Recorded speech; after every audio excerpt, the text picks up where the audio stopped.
জানবেন। তো এই মৈত্রীয় মুনির কাছে ধৃতরাষ্ট্র জিজ্ঞাসা করলেন, যেমন গান্ধারী জিজ্ঞাসা করেছিলেন কৃষ্ণের কাছে যে আমার শতপুত্র মল্ল কেন। ধৃতরাষ্ট্র জিজ্ঞাসা করছে, হে মুনিবর, আমার পুত্রদ্বয়ের মৃত্যু হলো কেন? গান্ধারীর পাপে গান্ধারীর পুত্র মরবে, ওই পুত্রের ভাগ তো আমারও আছে। কি কোন মা কি একটা সন্তান জন্ম দিতে পারে? বাবা পারে? তাহলে কি মা আর বাবা লাগে না? মিথ্যা কথা, আপনাদের ভুল আছে। মা আর বাবাও পারে না, তিনজন ছাড়া একটা সন্তান জন্ম দিতে পারে না। কয়জন লাগে? দুইজনে কত চেষ্টা করে, বছরকে বছর 30 বছর চেষ্টা করেও একটা হয় নাই।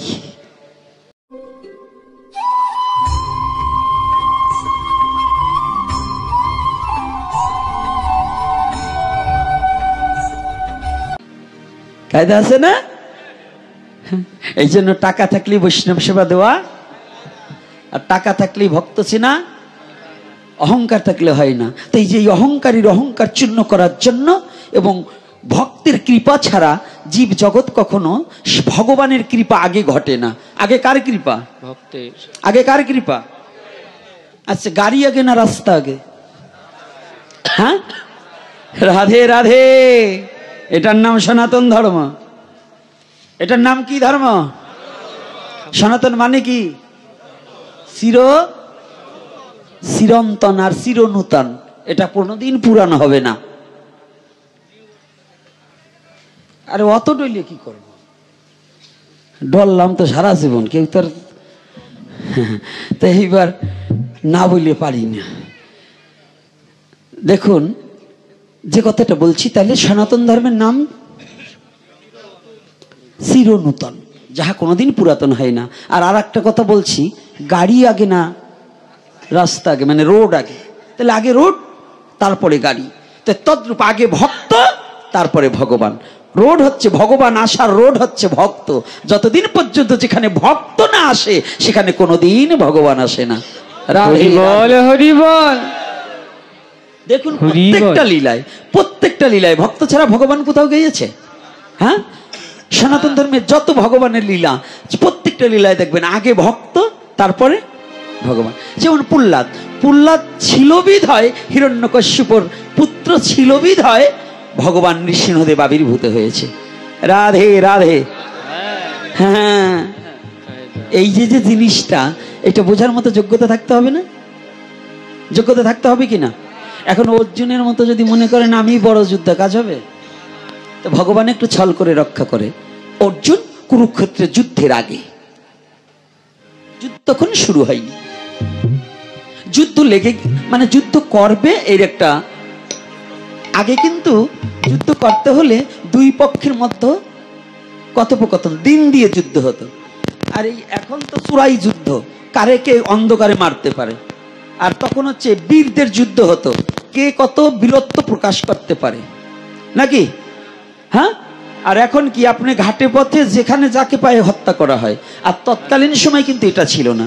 তাই যখন যুদ্ধের প্রস্তুতি চলছে, হঠাৎ করে ভগবান কৃষ্ণ দেখলেন অর্জুন আমার বন্ধু বটে, আমার সখা বটে, আমার ভাই বটে, কিন্তু ভগ্নিপতিও বটে। তবে 3-4টা সম্পর্ক থাকলে কি হবে? কিন্তু অর্জুনের সব আছে, একটা জিনিস নাই। বলুন, নররূপে, যেখানে গীতায় বলছে ভগবান নররূপে আমি অর্জুন, বলছে কিনা? বাবা যারা গীতা অধ্যয়ন করেন এটা বলছে ভগবান। তো নররূপে আমি অর্জুন, আর সেই অর্জুনের সব আছে, একটা বস্তু নাই। ভগবান কৃষ্ণ চিন্তিত হয়ে গেলেন, যুদ্ধে সবাইকে রক্ষা করতে পারবো, কিন্তু অর্জুনের যে জিনিসটা নাই, ওই জিনিস ছাড়া অর্জুনকে আমি রক্ষা করতে পারবো না। আমি ভগবান হলেও রক্ষা করতে পারবো না। ভগবান চিন্তিত। আর এদিকে অর্জুন মনে মনে চিন্তা করছে, আমি একা একটা মহারথী, আমি একাই একটা মহারথী। ভগবান মনে মনে চিন্তা করছে, অর্জুন তুমি যা চিন্তা করছো তা না, মহারথী হলে কি হবে? তোমার চেয়ে বীর কখনো ওই বিপক্ষে কম নাই। তোমার মতো অর্জুনকে সপ্তবার গিলে খাওয়ার মতো যোগ্যতা তোমারই গুরু দ্রোণাচার্যের আছে। মহামহিম ভীষ্ম কম নয়, তাহার চেয়ে ভীষ্মর চেয়েও বড় যুদ্ধ হচ্ছে কর্ণ। আপনি জানেন যে কুরুক্ষেত্রের রণাঙ্গনে সবচেয়ে অস্ত্রের কলা কৌশলবিদ দ্রোণাচার্যের চেয়েও ভীষ্মর চেয়েও শ্রেষ্ঠত্ব ছিলেন কর্ণ। আর কর্ণের মতো ভক্ত ওখানে ছিল না। আপনারা জানবেন ভগবান কৃষ্ণ কুরুক্ষেত্রের যুদ্ধে মাত্র দুবার কেঁদেছে। ভগবান কৃষ্ণ সাক্ষাৎ কৃষ্ণ দুবার কেঁদেছে। একবার কেঁদেছে অভিমন্যু বধে, আর একবার কেঁদেছিল এই কর্ণ বধে। এটা মহাভারত অনেকে পড়েন, মহাভারত অনেকের সিরিয়াল দেখেন, কিন্তু মূল তত্ত্বটাকে হৃদয়ঙ্গম করতে একটু কষ্ট হবে। এটা একমাত্র গুরু কৃপা ছাড়া সম্ভব নয়। বই পড়ে পণ্ডিত হওয়া যায়, কিন্তু জ্ঞানী হওয়া যায় না। জ্ঞানী হওয়া যায়, আবার ভক্ত হওয়া যায় না। আর যদি ভক্ত হতে চাও, তাহলে একজন সদ্গুরুর কৃপা ভিন্ন কখনো ভক্ত হওয়া সম্ভব নয়। আপনি পড়েছেন এটা কি টিস্যু, এটার নাম কি টিস্যু, এটাতে কি করতে হয়, এটা কোন কোন কাজে ব্যবহার করতে হয়, এইটা সম্বন্ধে যদি যেজন জানে তার কাছ থেকে যদি তত্ত্ব না জানে, এইটা যদি অপকাজে ব্যবহার করেন, মনে করেন যে আমি এই টিস্যু সামনে জ্যৈষ্ঠ মাস, যাক দুধের সর হয় না, আজকাল দুধে জল দিয়ে বিক্রি করে, সর পড়ে না, তো টিস্যু কয়টা বিছিয়ে দিয়ে সর মনে করে খাই, খাইলে পরে কি ডায়রিয়া না হয়ে পড়বে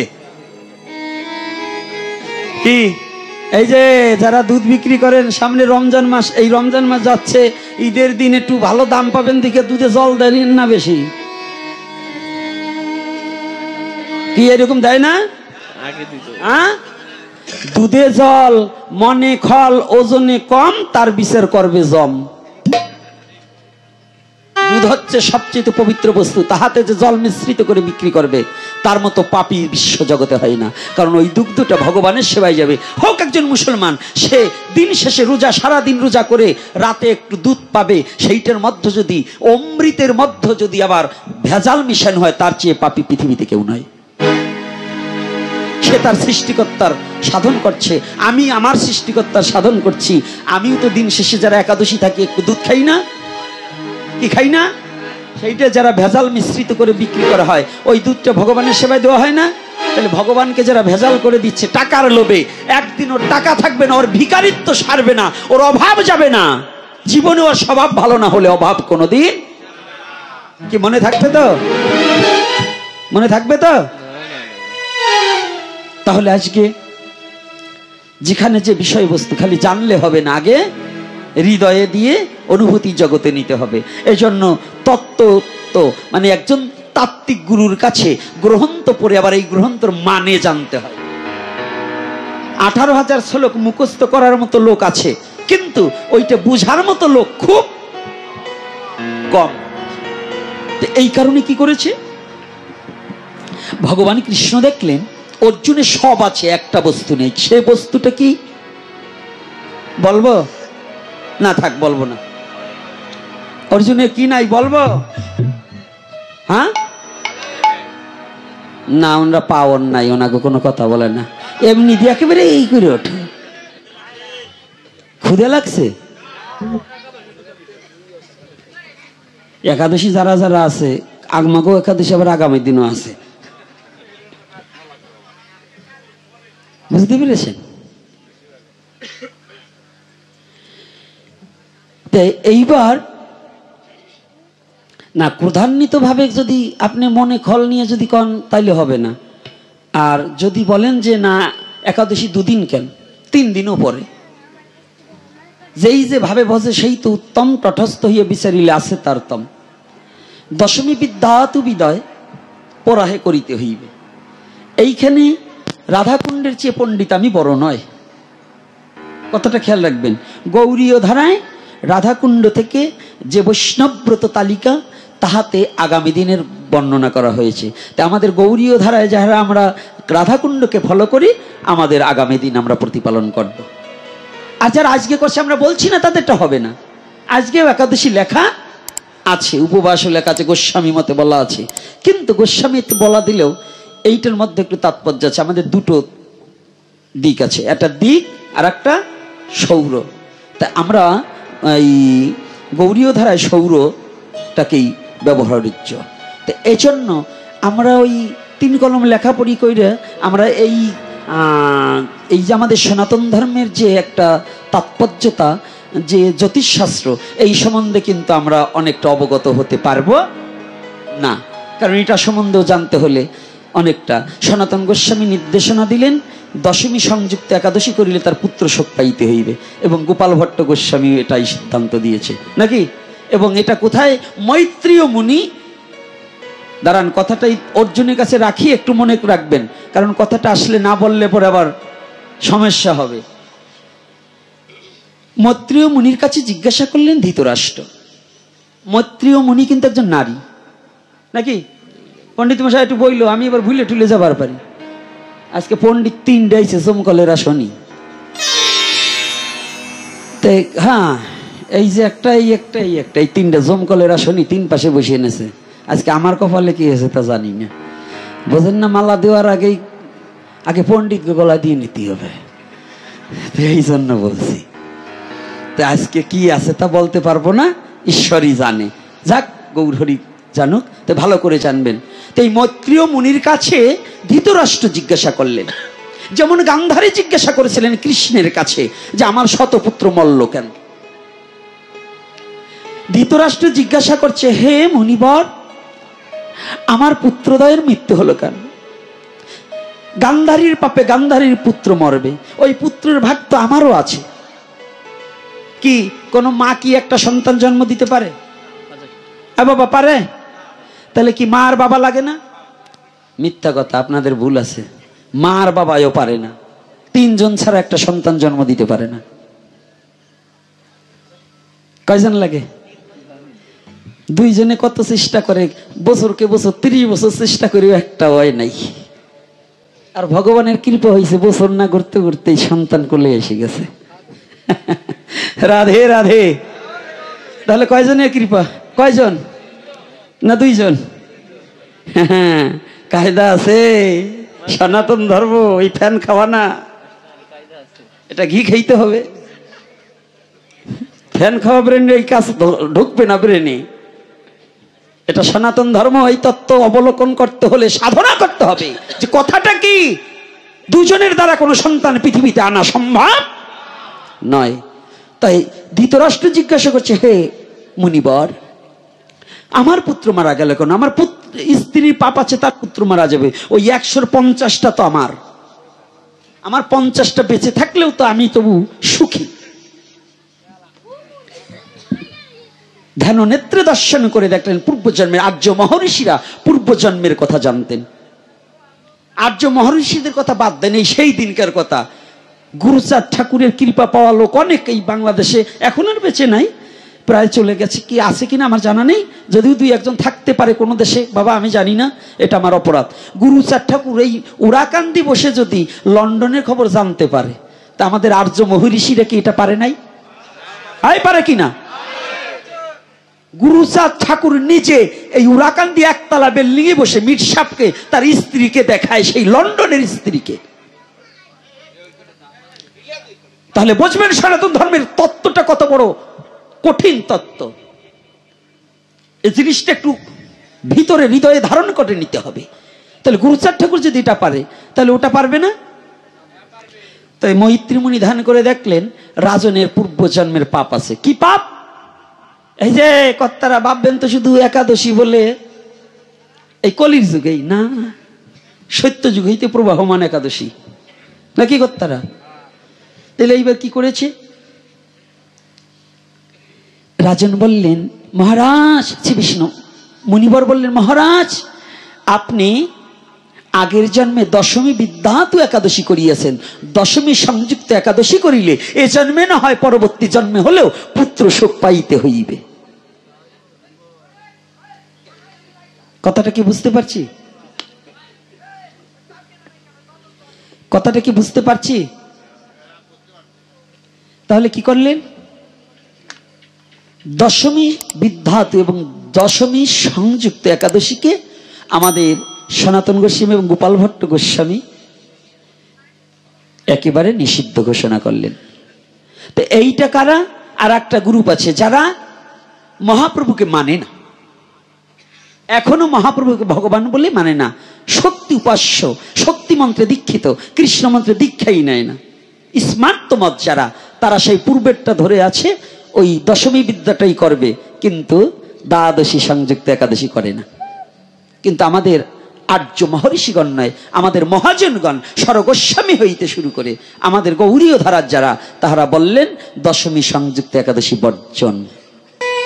অর্জুন ভাবছে এত সময় নষ্ট করে লাভ কি, এত সময় নষ্ট করছে কেন? আরে ভক্তি।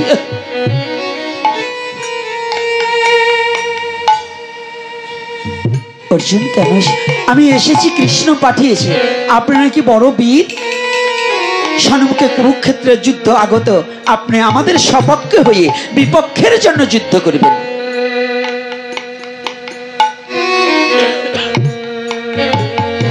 আচ্ছা অর্জুন বলো, ওই যুদ্ধে কারা কারা যুদ্ধ করবে? হনুমান বলছে কারা কারা যুদ্ধ করবে? বলছে আমার গুরু দ্রোণাচার্য আমার বিপক্ষে, বিশ্ব মহামহিষ বিপক্ষে, অন্যান্য মহারথী অমক অমক বিপক্ষে। ও তাই? না না না, যে যুদ্ধে সমকক্ষ বীর না থাকে সেই যুদ্ধে যে কোনো আনন্দ হয় না যুদ্ধ করে। আমি আমার সমকক্ষ ওই বীর একজনও কুরুক্ষেত্রের যুদ্ধে নেই। শুনছেন? এই বললে রাগ না চাইতে পারে।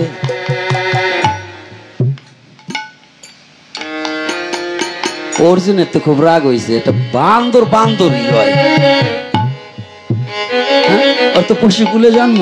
আমি অর্জুন, আমার সম্বন্ধেই তোর জ্ঞান নাই। আর আমার গুরু দ্রোণাচার্য, আমার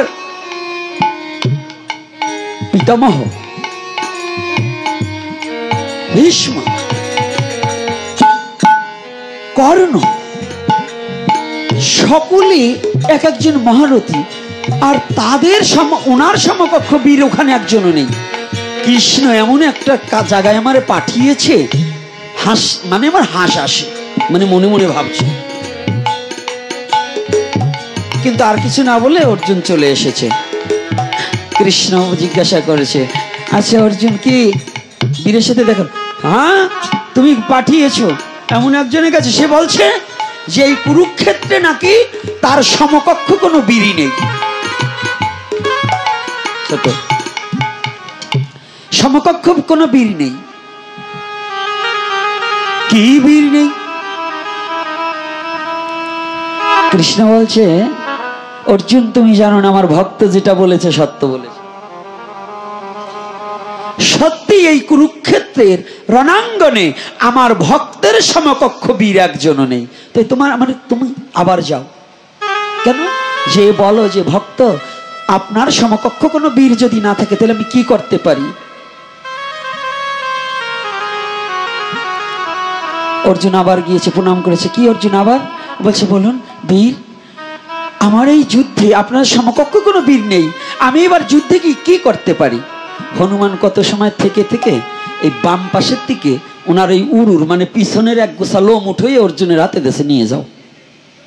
যখন হাতে দেশে অর্জুন মানে বাও হাত ধরছে, ডাইনের দেও ধরে নেই, বানরের লোম। কথাটা বুঝেন নাই? আমাদের মধ্যে কিছু শিক্ষিত গাদা আছে, ওরা ভাবে আমরা যা শাস্ত্র জানি আর কেউ জানেন। একজন ভক্ত যদি আলোচনা করে, কেউ কবে যায়নি থুইছি, কি এরকম আছে কি নাই? আমিও জানি, ও কি বলবে, আমি পড়িয়ে থুইছি। মানে উনি এমন জানো আর ওই বসে রয়েছে, ভক্তির লেশ মাত্র নাই। অর্জুন কৃষ্ণের কাছে থাকলে কি হবে? ওর তো ভক্তি নাই, এজন্য ভক্তের তত্ত্ব অবগত নেই। ভক্তকে চিনতে হলে নিজের ভক্ত হতে হবে। দেখুন ভক্ত কিভাবে, এই যে 1000 লোক আসছেন না, এখানে কত ভক্ত জানেন? এমনও ব্যক্তি আছে দূরে দাঁড়িয়ে আছে, কিন্তু সে তার গুরু গোবিন্দকে স্মরণ করে দুটি চোখের জলে ভেসে যাচ্ছে। আবার এমনও ব্যক্তি আছে এখানে বসে আছে, হাসছে, লোকের সাথে কথা বলছে, কারণ ওর মনটাই হরি কথার মধ্যে ডুবিয়ে দেয়। তো তদ্রূপ অর্জুন ভগবানের কাছে থাকলে কি হবে? অর্জুনের মধ্যে ভক্তি রাজ্যটা হারিয়ে গেছে, নাই তা বলবো না, একটু হারিয়ে গেছে, আবার ফিরে গেলেই হবে। যেমন আমাদের মধ্যে গ্রামের লোকে যদি একজন ভালো ভক্ত, একটা ছেলে অল্প বয়স মনে করেন, এই আমার জয় যদি পাঠ করতে বসে, ওর গ্রামের লোক বলবে কিরা পাঠ করে? জয়। হ্যাঁ, ও কি বলবে, ও তো সেই দিনকে ছেলে, ওর বাবারও আমি চিনি, এরকম বলে না? হ্যাঁ, কিন্তু ওর বাবার চেনো, ওর এত চেনো না, কারণ বাবার যা ছেলের তার চেয়ে বেশি। নন্দ মহারাজকে চেনছে কার জন্য? কৃষ্ণের জন্য। তো বাবাকে চেনে কার জন্য? ছেলের জন্য। তাহলে বাবার চেয়ে ছেলে বড় না বাবা বড়? আয় পণ্ডিত, কথা বললো, বাবা বড় না ছেলে বড়? আয় বড় কে? মা বড় না ছেলে বড়? তুমি মা হইতে কোথার দিয়ে? যদি ছেলেই না হইতে, কি বাবা, যদি ছেলেই না হইতে বাবা হতে পারবে? তাহলে কে বড়? গুরু বড় না শিষ্য বড়? কারণ শিষ্য বড়। যদি শিষ্যই না হতে তো তুমি গুরু হইতে কি করে? তাহলে বড় কোন কে? হ্যাঁ, ছোটটাই আগে বড় হয়। রাধে রাধে। এই জন্য ছোট বলে কাউকে অবহেলা করা যাবে না। একজন বাচ্চার কাছ থেকে হরিকথা সাধন করে ভক্তির পথে এগোনো, এটাই মানব জীবনের পরিপূর্ণতা। একজন বালকের কাছে হরিকথা সাধন করতে হয়। গোপাল গুরুর কাছে মহাপ্রভু হরিকথা শোনেনি, হ্যাঁ, তাকে গুরু হিসেবে মেনে নেয়নি। এজন্য ছোটকে বড়কে এটা দেখার প্রয়োজন না, আগে দেখতে হবে তার ভক্তি আছে কিনা, সে হরি কথা বলে কিনা, সে কি তার মানে নিজেকে প্রকাশ করে কিনা। নিজেকে প্রকাশের কিছু নয়, সে ভগবানকে প্রচার করবে। নিজের স্বধর্মকে রক্ষা করার জন্য যিনি বিশ্বজগতে এগিয়ে আসবে, সে ছোট হলেও আমার কাছে প্রণাম মহম।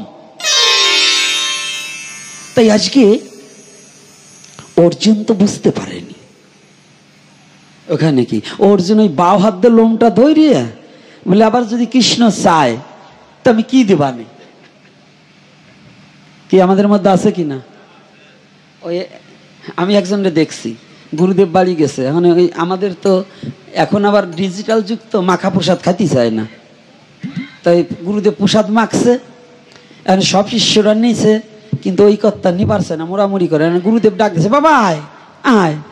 এখন গেছে, এখন প্রসাদ নিয়েছে, হাত পাইতে নিয়েছে, কয় বাবা খা, কয় বাবা খাবা না, আমি বাইরে যেয়ে খাই। ওই বাইরে যেয়ে আস্তে ধরে ফেলে দিছে। এরকম আছে কি না? ওই মালের কপালে জীবনে কোনোদিন ভক্তি, প্রেম আর মুক্তি এটা ঘটবে না। কি বোঝেন তো? রাধে রাধে।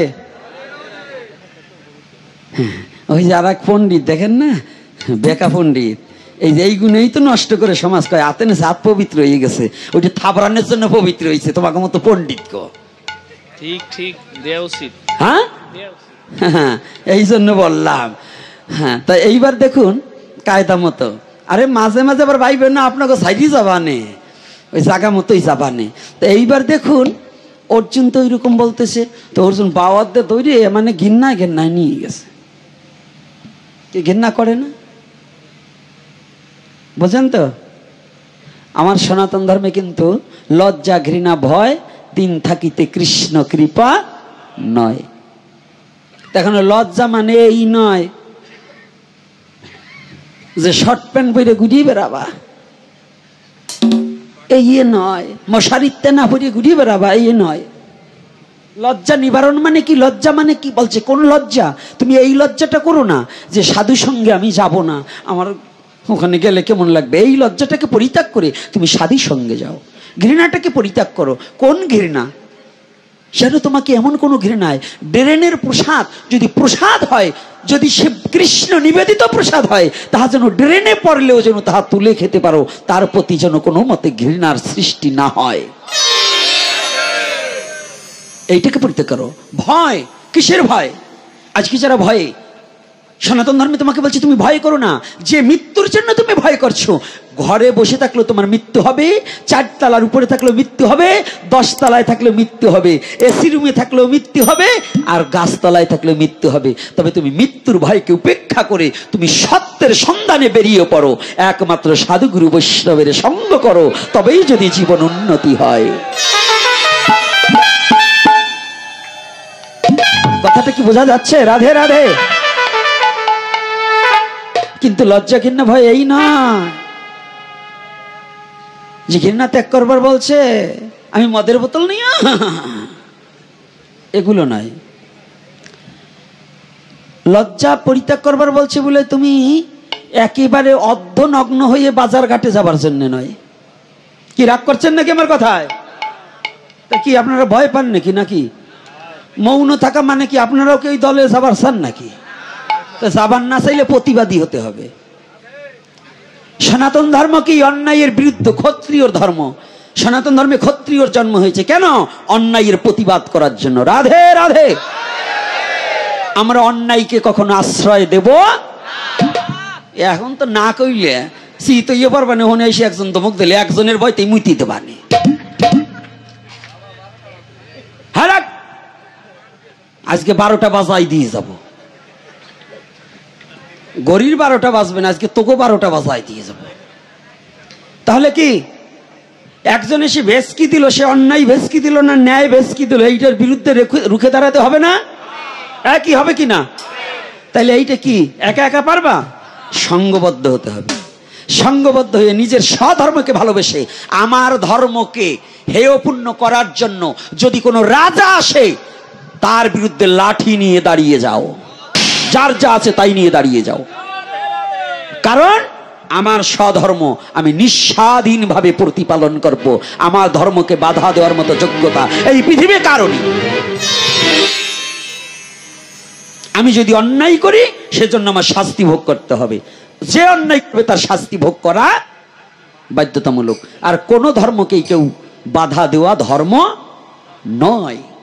এইবার কি হচ্ছে না বলে পারছি না, ওরা আবার এই যে খোঁচাখুচি লাগাই দিছে, 12টা বাজি গেছে। 12টা কি বাঁচাই দেবো? আস্তে। এইবার কি করছে অর্জুন, যখন বাহাত দিয়ে নিয়ে এসেছে, কৃষ্ণ জিজ্ঞাসা করছে কি হে অর্জুন খবর কি? কৃষ্ণ তুমি যার কাছে পাঠাইছো আসলে বানর। বানর বলছে কেন? কয়েক আমি যখন যে জিজ্ঞাসা করছি আমার করণীয় কি, এই বাম উরু থেকে পিছন থেকে এক গোছা লোম উঠিয়ে যে আমার হাতে দিয়েছে, নাও অর্জুন ঔষধ যে আনছে এটা খেতে হবে কিভাবে, এইটা কি শুনছো না? কবিরাজের কাছে গেছো কেন? এই যে সনাতনীরা আজকে একটা বিশাল তত্ত্ব পাবে, অনেকে জানে না, সেইটা আজকে উদ্ঘাটন করে দিয়ে যাব। অনেকে জানে না, আমাদের যুব সমাজ অনেকেই জানে না। কারণ কি? এই কারণটা আজকে থেকে জানতে পারবে, এই জন্য বলছি। কৃষ্ণ বলছে তুমি যে নিয়ে আসলা, তো এইটা কি করবা, এটা যাই নিয়ে আসবা না? অর্জুন মনে মনে চিন্তা করে কৃষ্ণের কাছে না জিজ্ঞাসা করাই ভালো ছিল। জিজ্ঞাসা করি এখন খালি বারে বারে আমার এত কষ্ট সয়। এই যে আমাদের মধ্যে কিছু যুবক পোলাপান আছে, তারা জুত পাইছো নাকি? তাই কিছু যুবক পোলাপান আছে, যদি সাধু সঙ্গের কথা বলে না, আমি কয়েকটা জিনিস লক্ষ্য করছি। এই সাধু সঙ্গের কথা বললে পরে যদি একটু কাজে ধরে না, ওরা কত ভাবে ফাঁকি দেবে, ওই জায়গা যাবার চায় না। কষ্ট হয়ে গেছে, অমুক হয়েছে তমুক হয়েছে, এই জন্য যত এড়াইয়ে চলতে পারে। তাই অর্জুনও ভাবতেছে আমি না জিজ্ঞাসা করাই ভালো ছিল। তবু যখন এখন জিজ্ঞাসা করছি তাই যাই, আবার গেছে। বীরবর আপনি যে বস্তু দিয়েছেন এইটা কি করব, আর এইটার গুণ কি? কি বাবা ওষুধ দিছে, প্যারাসিটামলে কি কি রোগ সারবে, এইটা হবে না? এখন যদি আমি আমার ওই জ্বর, যদি এখন ওই বাতের ব্যথার ওষুধ দেয়, জ্বর সারবে? তো এখন এই ওষুধের গুণ কি জানতে হবে না? বলছে অর্জুন আমি তোমাকে যে বস্তুটা দিছি এটার গুণ আগে শোনো, আর এইটা কি করবা আগে শোনো, তারপরে তুমি নিয়ে যাও। বলছে কি? বলছে এইটা নিয়া তুমি আর আমার ভগবান কৃষ্ণ যে রথে থাকবে, ভগবান যে রথের পরিচালক হয়ে রথ পরিচালনা করবে, তুমি সেই রথের যোদ্ধা হয়ে যে রথে বসে যুদ্ধ করবে, ওই রথের একেবারে সর্বচূড়ার উপরে এই লোমগুচ্ছ বেঁধে রাখবে। তারপরে বলছে প্রতিদিন তুমি এই রথখানা পরিচালনা করে যদি ওই কুরুক্ষেত্রের মাঠে ঘুরলে দাও, যদি ওই আমার এই লোমগুচ্ছর সিলিক দেয়, মানে ঝলক দেবে, এই ঝলকে এক এক অক্ষয়িনী সৈন্য মরে যাবে। শুনছে কথা? এই অর্জুনের বিশ্বাস হয়, এই অর্জুনের বিশ্বাস হয়। তো অর্জুন তারপরে বলছে সাবধান, এইটা রাখবা, তুমি যে রথে থাকবা ওই রথের ধ্বজায়। যখনই বলছে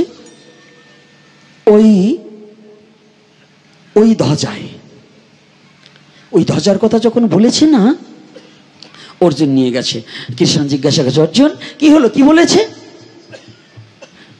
কৃষ্ণ বলেছে তুমি আর আমি যে রথে থাকবো ওই রথের সবার উপরে ধ্বজায় এই লোমগুচ্ছ বাঁধা থাকবে। আর এই গুণ নাকি এই।